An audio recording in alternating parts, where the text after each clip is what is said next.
You've seen like many different retirements. What are some habits, outside the world of personal finance and money that leads to like a happy retirement, so like a fulfilling retirement? Yeah, that's kind of interesting question. Because mostly we deal with the finance, right? I mean, that's just what we're responsible for. We have a financial plan. We look at tax planning. We look at the asset management. We talk about those. But I meet with clients every 6 months on average, and so I've had I don't know 10,000 meetings. Get to know people, get to see like what's working and what's not working, just in their lives. Like who's happy? I mean, that's a great question. Um, not exactly my area of expertise, but I do have a lot of exposure to that. And I look at that for myself and for any of my other clients. And I would say there's a couple things. Number one is most of my happy clients are pretty active. They've got some kind of structure, something that gets them out there doing something. Could be a hobby, flying model airplanes or knitting or quilting or art my grandmother started painting. There's a lady at church who was an artist and she started a little class and so a bunch of ladies would get together. So it's very social, a lot of fun. She painted a couple hundred paintings. She got really good at it. When we had her memorial service in the gym in the church, we had all of her paintings up on the wall. It was really amazing. And she got great joy out of that. And she didn't start painting till she was 73. And so, following your bliss, so to speak, and finding something that you can kind of get up and do that might be volunteer work. These are things that I've seen that are quite, effective. Some people continue to work too. I mean, that's another one that I've seen people that are quite happy doing a part-time job, that they really like. So they like knitting and they're working at the yarn store. They love talking to people about it and such too. Some of these guys that I've run into at Home Depot, they're just pretty excited.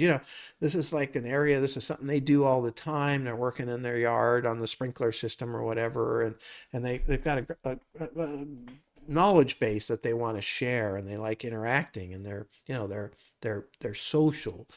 So keeping that social going in some form or fashion, I think is very effective. We have a lot of clients that have moved to retirement communities where they have, literally like 100 different organizations that you can join in clubs. Some of those are somewhat restrained now because of the virus, but some of them are still happening in different ways. And so I think that's important, is the people that are into woodworking or whatever it is that they really like. So I do think it's important.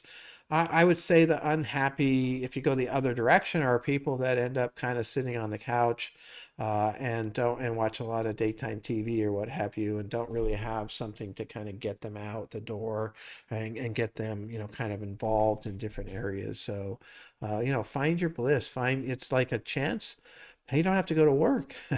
If assuming you did the financial part right, you don't have to go to work. So you can do almost anything. Take up bike riding or it's just really cool. I've seen some great things that people have done. Yeah, simple things you can do to stay active. Just, maybe that's like getting a dog or older dog that you can just go for a walk. Hmm. There's small things like that, just moving and being able to, that really helped my grandparents, was being able just to move about and, going around the neighborhood, just saying hi to people was really good for them. Yeah, I have a client actually. That's a good point. I have a client who wrote a book called Mutual Rescue. So she was the CEO of basically the SPCA version here in the Valley, Humane Society, and to let people know that sometimes adopting an animal is an amazing thing. So it started off as a video series where they would go out and say, okay, hey, this person, they had all these health issues and all these things.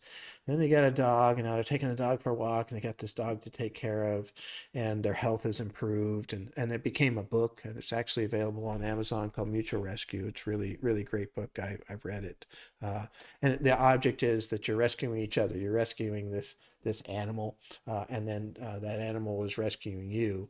And yeah, I mean, I've seen that. I've seen where a recent widow has now got a cat, or that type of thing.